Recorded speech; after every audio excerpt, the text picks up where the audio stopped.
Tawheed, the core belief in the oneness of Allah, is the foundation of Islam. It means recognizing and affirming that there is no deity but Allah, and all acts of worship and devotion are directed solely to Him. Imam Hussain, the grandson of Prophet Muhammad, peace be upon him, exemplified Tawheed through his unwavering faith and ultimate sacrifice during the tragedy of Karbala.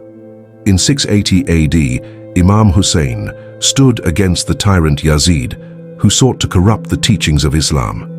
Refusing to pledge allegiance to Yazid, Imam Hussain and his small band of followers were forced to leave Medina and later Mecca due to plots against his life.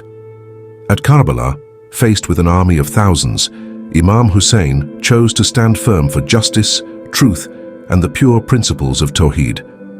He and his companions endured immense hardships, thirst, and ultimately martyrdom, never wavering in their devotion to Allah.